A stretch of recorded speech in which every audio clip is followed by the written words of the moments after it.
உன்னை எங்க கண்டாலும் கொலைக்க வச்சிடியா? கல்ல கண்டா நாயை காணல, நாயை கண்டா கல்ல காணல. இன்னைக்கு ரெண்டும் கிடைச்சிருக்கு. சும்மா விடுவேனா அந்த வெள்ளையம்மா? அந்த வெள்ளையம்மா கலவி கையில கல்லடா. ஓடுறா பிச்சுக்கிட்டு. தாத்தா தெரிகிறது, தாத்தா தெரிகிறது, தாத்தா தெரிகிறது, தாத்தா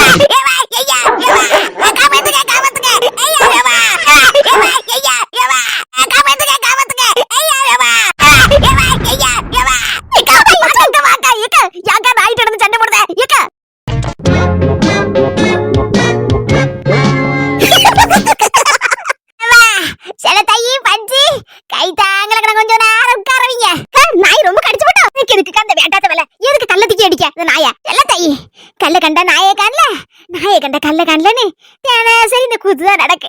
இன்னைக்கு ரெண்டு கையில கிடைச்ச இன்னைக்கு வீச்சிடணும் அப்படின்னு சொல்லி கல்ல தூக்கி அடிக்கிறதுக்கு வாரினம்மா. நாயும் பூவாக்கு கட்டிட்டு அங்கே ஒரு வாரத்துல முக்கில போய் நின்னோன்னா கல்ல தூக்கி அடிக்க போனா அதே கையை கவ்விட்டு நவுக்கணும். நானும் ரெண்டு சாமிட்டு கொடுத்தா விட்டுருவேன்னு பார்த்தா கல்ல 5-6 கடி. பின்னாலெல்லாம் ரொம்ப சேதாரம். எனக்கு மட்டும் சேதாரம் நினைச்சுக்கிடாதியா, ரெண்டு நாய்க்கும் பயங்கர சேதாரம். என்ன சொல்லுதா வெள்ளையம்மா? சேதாரம் செய்யுலிங்க. அதனுக்கு தெரியல, நாய்க்கு சேதாரமா? என்னக்க சொல்லுத? தலையும் புரிய மாட்டுக்கு, வாலும் புரிய மாட்டுக்கு. என்ன கடிச்ச நாய நான் சும்மா விடுவானா? நானும் பதிலுக்கு 4-5 கடி ரெண்டுக்கும் கடிச்சு வச்சுட்டேன். அதான் எனக்கு மட்டும் சேதாரம் இல்ல, நாய்க்கு தான் சேதாரம் சொன்னேன். போயிட்டு வரேன்.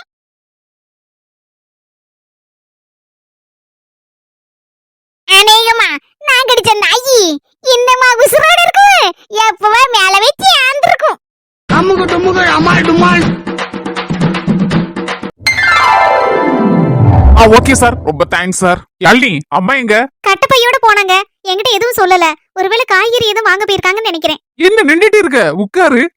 யார்கிட்டயும் தேங்க்ஸ்ல போன்ல பேசிட்டு இருந்தீங்க? யாழினி மேனேஜர்ட்ட தான் பேசிட்டு இருந்தேன். ஏற்கனவே கல்யாணத்துக்கு லீவு கேட்டு இருந்தோம்ல, அவர் 1 வாரம் தான் லீவு எடுக்க முடியும், அதுக்கு மேலடா கஷ்டம் அப்படி இப்படின்னு சொல்லிட்டு இருந்தாரு. இப்போ அவரே போன் பண்ணி 1 மாசம் லீவ் எடுத்துக்கப்பா, தாராளமா எங்கெல்லாம் சுத்தணுமோ சுத்திடுவா உன் பொண்டாட்டி கூட்டிட்டு அப்படின்னு சொல்லுதாரு. எதுக்கு சிரிக்க? 3 நாளா நம்ம வீட்டுக்குள்ளே இந்த குட்டி போட்ட பொண்ணு மாதிரி இங்கேயே சுத்தி சுத்தி வராம இவன் எங்கடா கூட்டு போறான் அப்படின்னு சொல்லி சிரிக்க. ஐயோ அப்படிலாம் இல்லங்க. நம்மள ஏகப்பட்ட பேர் விருந்துக்கு வாங்க வாங்கன்னு வேற கூப்பிட்டு இருக்காங்க, பாத்தீங்களா? ஆமாங்க, நானும் பார்த்தேன். ரொம்ப தேங்க்ஸ் தான் சொல்லணும் அவங்களுக்குலாம். முக்கியமா என் ஃப்ரெண்டு மதுரையில இருக்கான், வாயாம போன் போட்டு நச்சரிச்சுட்டே இருக்கான். டேய் எப்போ வருவே விருந்துக்குன்னு. நாளைக்கு அப்படியே நேரம் மதுரைக்கு போயிட்டு அப்படியே கொடைக்கானல் பாவ போயிட்டு வருவோம் அப்படின்னு சொல்லிட்டே வர இருக்கான். சரி எனக்கும் ஆசையா தான் இருக்கு. நீனு கொடைக்கானல் பார்த்தது இல்லையா? இல்லங்க, எங்கேயுமே நான் போனதில்ல. எங்க அப்பாவும் உண்டு, எங்க வீடும் உண்டு, இந்த வயலு, அதுக்கப்புறம் வேலைக்கு போனது, காலேஜுக்கு போனது, அவ்வளவுதாங்க. காலேஜ்ல கூட மத்த பிள்ளைங்க எல்லாம் டூர் போவாங்க, எங்க அப்பா என்ன விடவே மாட்டாங்க. ஏன்னா எங்கேயோ தொலைஞ்சு போயிருவேன் அப்படி இப்படின்னு சொல்லி ரொம்ப பயப்படுவாங்க. அட கடவுளே, இவ்வளவு பெரிய பிள்ளைய தொலைஞ்சு போயிருவேன்னு? ஆமா, என்ன பண்றது, எங்க அப்பா என்னதான் சொன்னாலும் விடவே மாட்டாங்க. அதனால நானும் டூர் போறதே இல்ல. சரி அப்போ ஒரு 5-6 செட் ட்ரெஸ் எடுத்து வச்சுக்கோ, டக்குன்னு நம்ம கிளம்பிடுவோம். அத்தை கிட்ட அத பத்தி நீ எதுக்கு கவலைப்படுத? நாளை கேட்க எங்க அம்மாட்ட, அதுவும் இல்லாம எங்க அம்மா ஒண்ணும் சொல்ல மாட்டாங்க. நம்ம கிளம்பி போயிட்டே இருப்பேன்னு 1 வாரம் டேரா அங்கதான். அதனால என் ஃப்ரெண்டு வீட்டுக்கு பேருக்கே மதுரைக்கு. அப்ப என்ன மாதிரி பாசமா பாப்பாங்க தெரியுமா? அவங்க வீட்டுல இருக்க எல்லாரும் ரொம்ப அன்பானவங்க, மதுரைக்காரங்க போல இருக்கு. என் ஃப்ரெண்டு பட்டர் பன் வாங்கி தருவான். ஆகா, அந்த டேஸ்ட் நாக்குல நிக்க இன்னைக்கு வரைக்கும் சொல்லவே முடியாது. அதுக்கப்புறம் கறி தோசை அடி பொலி சூப்பரா இருக்கும். சொல்லும் போதே நாக்கெல்லாம் ஊறுதுங்க. கவலையே படாத, நம்ம 2 பேரும் அங்க போய் ஒரு புடி பிடிச்சிருவோம். என்னமா யோசிக்க? இல்லங்க, நான் எதுவும் யோசிக்கல. எவ்வளவுதான் நம்ம சந்தோஷமா பாத்துக்கிட்டாலும் யாழினிக்கு மனசுல ஒரு குறை இருக்கதான் செய்யுது. என்ன பிரச்சனை எங்க அம்மாவுக்கும் அவங்க அப்பாவுக்கும் அப்படின்னு அதுதான் அப்பப்ப யோசிச்சுட்டே இருக்கா. கண்டிப்பா இதை என்ன யாதுன்னு கண்டுபிடிக்கணும். புஷ்ப சித்தி சொன்னாங்க பாதி கதைய, அதுக்கப்புறம் என்ன நடந்து யாது நடந்துன்னு மாமாவுக்கு மட்டும்தான் தெரியும். நான் நேர்ல போய் கேட்டா கூட மாமா விவரத்தை சொல்ல மாட்டாங்க. ஏன்னா மாமா எதையும் மனசுலயே தான் வச்சுக்கிடுவாங்க, எந்த பிரச்சனையும் வெளியே சொல்லதுக்கு தயங்குவாங்க. ஆமா, புஷ்ப சித்தி தான் சரியான ஆளு. புஷ்ப சித்திட்ட சொன்னா போதும், அவங்க எப்படினாலும் அண்ணன் மேல பாசமா இருக்காங்கல்ல, அதனால கண்டிப்பா மாமா வீட்டுல போய் என்ன நடந்து யாது நடந்துங்கிறத விலாவரியா கேட்டு சொல்லணும். எங்க அம்மாவையும் மாமாவையும் சேர்த்து வச்சாதான் எனக்கும் மனசு கொஞ்சம் நிம்மதியா இருக்கும். யாழினியும் அப்பதான் சமாதானமாவா. என்னங்க தனியா என்ன யோசிச்சுட்டு இருக்கீங்க?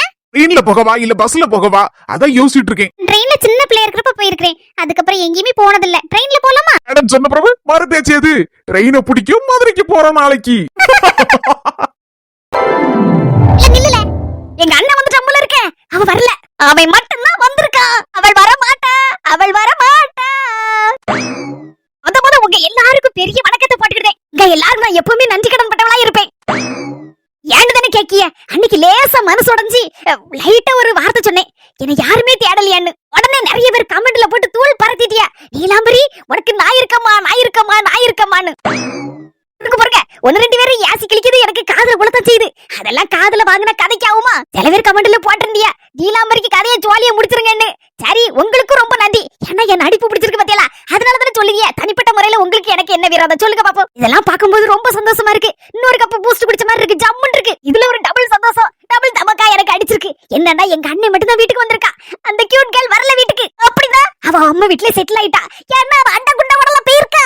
என்னைக்குமே சும்மா தான் கை வீசிட்டு போவா. இன்னைக்கு அண்டா குண்டா வட போயிருக்கன்னா ஒரேடியா போயிட்டான்னு அர்த்தம். இனிமே நம்ம ராஜ்யம் தான் இந்த வீட்டுல. ஒரு பக்கம் சொல்லுதிய என் புருஷனை ஏமாத்தி போட்டானு. சரி, அது ஒரு பக்கம் கஷ்டம் இருக்கதான் செய்யும். யாருக்குதான் கஷ்டம் இல்ல. வரக்கூடிய சந்தோஷத்தை ஏத்துக்க வேண்டியதா. இப்ப எனக்கு சந்தோஷமான விஷயம் தானே கிடைச்சிருக்கு. எங்க அண்ணன் வந்திருக்கா. என்ன ஏதுன்னு லேசா எட்டி பார்த்து ஓடியாரேன். என்னம்மா சொல்லு. உன் பொண்டாட்டி என்னல நினைச்சிட்டு இருக்கா அவன் மனசுல? இல்ல அவன் அம்மா வீட்டுல கிடக்கா, இங்க வரல, நீ மட்டும் வந்திருக்க. எங்க அம்மா இருக்கல, ஒரு அளவுக்கு ஆக மாட்டான். எதுக்கு இப்ப அவளை தேடுறா? என்னத்துக்கா? 2 நாள் எங்க அண்ணன் வரல, மாமியா வீட்டுல இருந்துக்கிட்டான். அதனால கஞ்சி குடிச்சோம். அதான் இப்ப அவன் வந்துட்டான்ல, அவன்கிட்ட துட்ட வாங்கி பிரியாணி ஏதாவது வாங்கி திங்க வேண்டியதானே. பேசாம நிம்மதியா இருக்கிறதுக்கலாம மரமூல தேடிட்டு இருக்கான். எம்மா அது வந்து ஆகா, எங்க அண்ணன் செவ்வா இழுக்கும் போதே தெரியுது அது வந்துன்னு. அவன் வரமாட்டா. இல்ல 2ல 1 சொல்லு, வரமாட்டாளா? நம்ம வாக்குவாதம் பண்ணதுக்கு நேரம் இல்ல. ஆபீஸ் போனோம், ஒரு பொருளுக்கு மறந்து வச்சுட்டு போயிட்டேன். ஏமா ஐயம் பொண்டாட்டிங்கிற இருந்தாலும் தங்கச்சிக்கு அவளுக்கு ஆக மாட்டுக்கு. தங்கச்சி நம்ம வீட்டுல தானே இருக்கா. அதே மாதிரி அவளும் அம்மா வீட்டுல போய் இருக்கட்டு. இப்ப என்ன பிரச்சனை? எய்த்த வீட்டுல தானே இருக்கா. எப்ப வேணாலும் நானும் அங்க போய் இருந்துக்கிடுவேன், இங்கேயும் வந்துக்கிடுவேன். 2 வீட்லயும் அங்கேயும் மாறி இருந்துக்கிடுவேன். அதை ஒண்ணும் பிரச்சனை பண்ணாத என்ன. விட்டு தள்ளு. அவ எப்ப வரணும்னு நினைக்காளோ, எந்த வருஷம் வரணும்னு நினைக்காளோ அப்ப வந்துட்டு போட்டு. அல்லமா யாராவதுமா ஆபீஸ் போனோம், இந்த பெண்ணை வச்சுட்டு போயிட்டேன், எடுத்துட்டு போறேன்.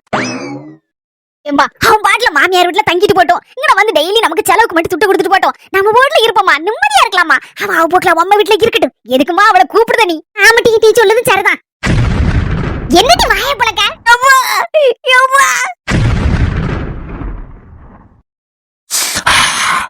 என்ன ஒரு வாசம் சென்றுன்னா இதெல்லாம் சென்று குப்புடு தூக்குதையா. செல்லக்குட்டி, என்னதான் நீ எய்த்த வீட்டுல உங்க அம்மா வீட்டுல இருந்தாலும் நானும் அங்கே வந்து தங்குனா கூட நம்ம வீட்டுல நீ இருக்கதாண்டா எனக்கு கொஞ்சம் அதிக சந்தோஷத்தை கொடுக்குது. நீ எப்போ நம்ம வீட்டுக்கு வருவேன்னு ரொம்ப அதிகமா காத்திருக்கேன். கூடிய சீக்கிரத்துல வந்துருவேன்னு நம்புதே. பாத்தியா, நீ இல்லாம இந்த ரூம் எப்படி கிடக்குன்னு பாத்தியா, காஞ்சி கருவாடா போய் கிடக்கு. எத்தனை நாள் இந்த ரூமுக்குள்ள 4 செவுத்துக்குள்ள நான் உங்ககிட்ட அடி வாங்கியிருக்கேன், மீதி வாங்கியிருக்கேன். அப்பெல்லாம் ஒரு சந்தோஷம் கிடைக்கும் பாத்தியா. அந்த சந்தோஷத்தை நான் ரொம்பவே மிஸ் பண்ணுதேன். அடி வாங்கறதுல கூட ஆனந்தம் இருக்குங்கத இப்பதான் நான் புரிஞ்சுக்கிட்டேன். சரி, ஆபீஸ் போவோம். நேரம் ஆயிட்டு. இல்ல நம்ம சீட்டை கிழிச்சிருவாரு மேனேஜர்.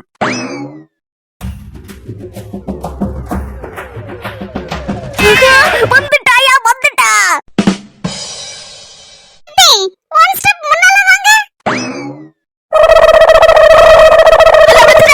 இனி கால வார போற, அதுக்குதான் சிம்பாலிக்கா கால்ல விழுந்திருக்கா. எங்க அம்மா சோழி இன்னையோட முடிச்சு. நல்லாரி மர்மோல 16 பெற்று பெருவாழ்வு வாழு. சீக்கிரமே பெரு பேரனையே பேத்தியே பெத்து கொடுத்துரு. நான் ஒரு பக்கம் உட்காந்து கொஞ்சிட்டு இருக்கேன். என் மவளுக்கு ஒரு 5 மாசம் தான் கிடக்கு. 10 மாசம் ஆனோட முழுசாட்டு ஒரு பேரனை பேத்தியே வந்துருவா. அடுத்தால இந்த பேரனையும் பேத்தியும் கொஞ்சிக்கிட்டு என் வாழ்க்கையை கழிச்சிருவேன். சரியா எந்திரிமா? நல்லாரி. எங்க அண்ணன் வர எஸ்கேப். எவ்வளவு நேரம் தான் இப்படி ஆசீர்வாதத்தை வாங்குவேன். நல்ல மரியாதையா தான் வளர்த்திருக்காங்க உன்னை. எந்திரி மர்மோல. என்னடா சொல்ல, மாமனுக்கு இப்படி ஒரு சர்ப்ரைஸ் கொடுத்திருக்க. கொஞ்சம் நல்லதானே நான் உங்க அம்மா வீட்டுல இருந்து வந்தேன். அப்ப கூட என்கிட்ட இங்க வாரேன் எடுக்க அப்படின்னு ஒரு வார்த்தை கூட சொல்லவே இல்ல. முதல்ல வரேன்னு தான் நினைச்சேன். அதுக்கப்புறம் தான் கொஞ்சம் யோசிச்சு பார்த்தேன். அம்மா வீட்ல கல்யாணம் முடிச்ச பிறகு ரொம்ப நாள் இருக்க முடியாது. அது நல்லாவா இருக்கு. அதான் பார்த்தேன். என்னைக்கு இருந்தாலும் புருஷன் வீடு தான் நிரந்தரம் சொல்லி வந்துட்டேன் மாமாய். பாத்தேடி, புருஷன் வீடு தான் நிரந்தரம். அதனால தான் நான் சொல்லுவேன். உன் மாமியார் மாமனார் எப்படி இருந்தாலும் கொஞ்சம் அட்ஜஸ்ட் பண்ணிக்கிட்டு போன்னு சொன்னா கேக்கேடி. எனக்கு எல்லாம் தெரியும் சொல்ல ஆளு ஒண்ணு இல்லாம தான் கடைசியில் நிக்கும். மூஞ்சி மாறி பாரு, எதுக்கு எடுத்தாலும் கோவப்பட்டுட்டு தான் இப்படி கிடந்து கஷ்டப்பட்டு இருக்க. சொல்லுது கேக்கே நீ. இதுக்கு முன்னால என்ன பார்க்காத மாதிரி அப்படியே வச்ச கண்ணு வாங்காம பார்த்துட்டு இருக்கிய. அரவரு அழகு கூடிட்டே போதுடா செல்லக்குட்டி. அதான் ரசிச்சு பார்த்துட்டு இருக்கேன். வீட்டுக்குள்ள உன் கீச்சு குரல் கலகலான்னு கேட்கும் போதுதான் அப்படி ஒரு சந்தோஷம் எனக்குள்ள வருது.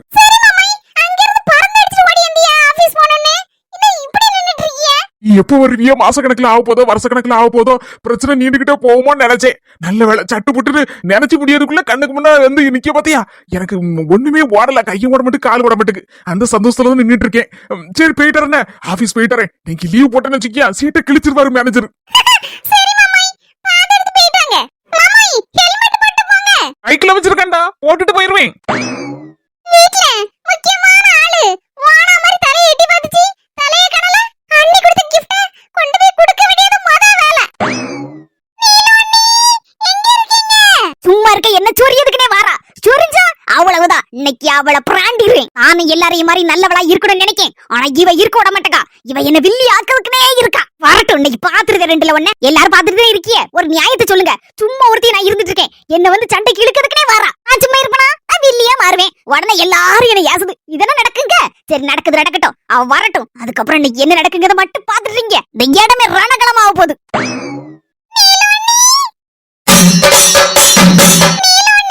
உங்களை பார்க்காம 2 நாள் என் கண்ணே பூத்து போச்சு அண்ணி.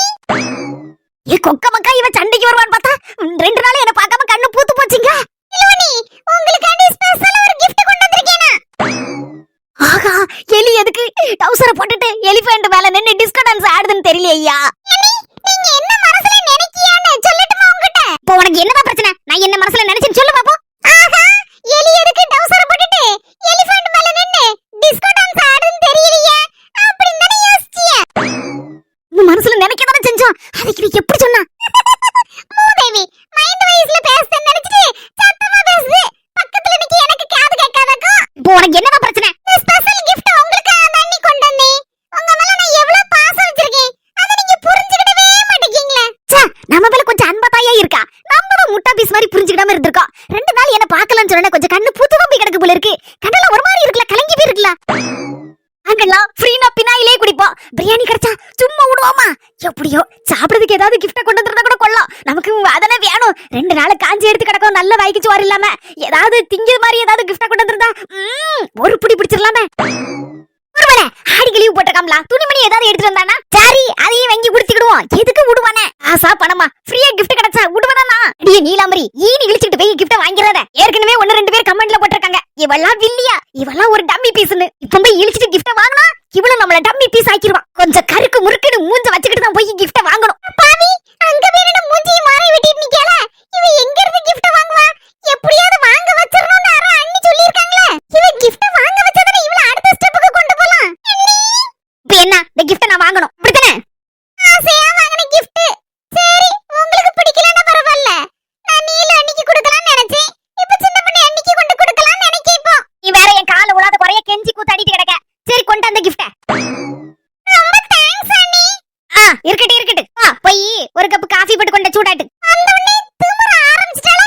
வேற காஃபி நல்ல சூடா ஸ்ட்ராங்கா இருக்கட்டும். சரி அண்ணி, காஃபிக்கு ஏதாவது கடிக்கிறதுக்கு கருக்கு முறுக்குன்னு ஏதாவது கொண்டு வரவா? சரி, வா இஷ்டம், கொண்டுட்டு வா. கருக்கு முறுக்குன்னு நல்ல நாய் பிஸ்கட் இருக்கு, கொண்டுட்டு வரேன்டியா. நமக்கே அடிமை இவதாயா, வேணுக்குன்னு வந்து வலையில வந்து உழுதா. காஃபியா தான் கேட்டேன், கருக்கு முறுக்குன்னு ஏதாவது திங்கிறதுக்கு பண்ண வேணாமான்னு கேட்கா. உடுவனா சும்மா வந்து பார்த்தா கிஃப்ட்ல என்ன இருக்குன்னு கண்டுபிடிச்சிரேன் நான். ஏதோ ஒரு நல்ல வாசம் அடிக்கி, திக்கக்கூடிய பொருளா தான் இருக்கும். அடியே, காஃபியும் பிஸ்கட்டும் கேன்சல். நீ 2 நாள்ல ஏன் சாப்பாடு திங்காம ரொம்ப ஆள அசந்து போயிருக்கீல. ஒரு 50 நாட்டுக்கோழி முட்டை போல வாங்கிட்டு வரேன். நம்ம சின்ன அக்கா வீட்ல போய் டெய்லி ஒரு 3 முட்டை தின்றேன்னு. சரி சரி, போய் வாங்கிட்டு போ. இன்னைக்கு இவ வந்தது வராததுமா நம்மள ஒரு மார்க்கமா தான் கவனிக்கா. இல்ல வேலை போயிட்டா. பாக்ஸ் ஓபன் பண்ணி கிஃப்ட் என்னன்னு பாத்துருவோம். ஐயோ, அவளா காத்திருக்கேன் ஐயா, காத்திருக்கேன். எனக்கு மிச்சமா நீங்க எல்லாரும் அவளோட காத்துட்டு இருக்கீங்க. அந்த கிஃப்ட்டுக்குள்ள என்னையா இருக்கு அதுக்குள்ள அப்படின்னு. மத்தவா எனக்காண்டி 50 நாட்டுக்கோழி முட்டை நாட்டுக்கோழி முட்டை வாங்க போயிருக்கா. உடம்பு தேத்ததுக்கா. ரொம்ப நல்லா இருக்குல்ல. இப்படி ஒரு நாத்து இருந்தா என்ன அழகா இருக்கும் பாத்தீங்களா? அவன் என்ன ஏதுன்னு பேசணும் போய் பாத்துட்டாங்க. அதனால நம்ம எல்லாரும் சேர்ந்து கிஃப்ட் ஓபன் பண்ணிடலாம், என்ன இருக்குன்னு பாத்துடலாம். எனக்கு ஐஸ்கிரீம் காத்திருக்கா இல்ல ஆப்பு காத்திருக்கான்னு இன்னும் கொஞ்ச நேரத்துல தெரிஞ்சிரும்.